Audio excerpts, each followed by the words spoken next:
هي العربيات الكهرباء مناسبة للسوق المصري؟ طب هي أنسب ولا العربيات الهايبريد؟ ولو العربيات الهايبريد هي اللي أنسب، أي نوع منها ممكن يفضله العميل؟ تعالوا نثير الجدل ونسأل إيه هي العربيات اللي ممكن تكون مناسبة للعميل الفترة الحالية؟ أنا إسلام حويلة، وما تنساش اللايك والاشتراك في منصاتنا المختلفة. الحلقة برعاية AGC أوتو، موزع رسمي معتمد لأكثر من 14 علامة في مصر. قبل ما نشوف الأنسب للعميل المصري، تعالوا نشوف إيه هي أنواع عربيات أو تقنيات الهايبريد المختلفة. أول نظام HEV، العربيات الهايبريد، ودي عربيات بمحرك بنزين وبمحرك كهرباء وبطارية ساعة صغيرة جدا. البطارية بتتشحن من خلال المحرك أو من الضغط على الفرامل، لكن كل دورها إنها تمشي العربية على سرعات منخفضة، وبعد كده يشتغل المحرك البنزين ويمشي العربية، زي هافال H6 أو بايك BG30. النوع الثاني BHEV، بلاجن إن هايبريد، والنوع ده لسه مش موجود في مصر، هيتقدم بموديل شهير جدا.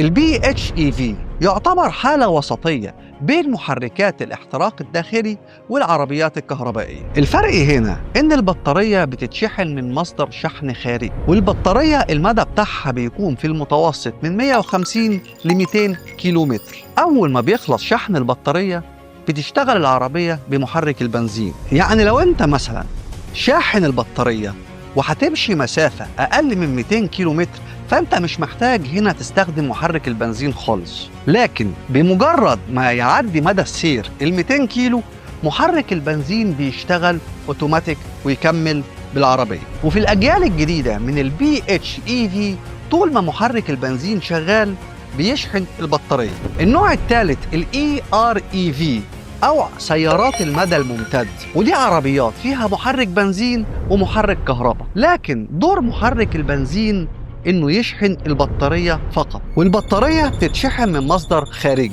لكن الفرق بينه وبين البي اتش اي في إن هنا العربية بتمشي بطاقة كهربائية فقط، مفيش أي دور لمحرك البنزين إنه يحرك العربية. وظيفة محرك البنزين إعادة شحن البطارية. وعندنا في مصر روكس أوان مثال للتقنية دي. طيب ايه الفرق بينها وبين تقنية نيسان الاي باور؟ الاي باور شبه الاي ار اي في، يعني العربية بتشتغل بالطاقة الكهربائية، ومحرك البنزين وظيفته انه يشحن البطارية. لكن في الاي باور مفيش اي مصدر للشحن الخارجي، يعني اعتمادك كله في الشحن على البنزين.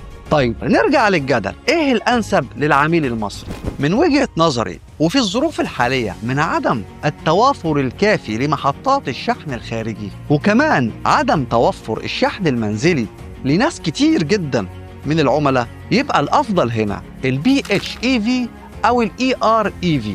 عرفت تشحن عند بيتك، عند شغلك، وانت قاعد في كافيه، في اي محطة، يبقى كويس. ما عرفتش يبقى زيك زي اي حد عنده عربية بنزين. هتسألني تقولي طب ايه لازمتها طالما كده كده هعتمد على البنزين؟ حاجتين، اول حاجة انك هتاخد اداء العربية الكهرباء، وتاني حاجة ممكن تلاقي بعد فترة ان محطات الشحن انتشرت بشكل كبير، ده غير انك هتقلل من الانبعاثات وهترشد في استهلاك الوقود.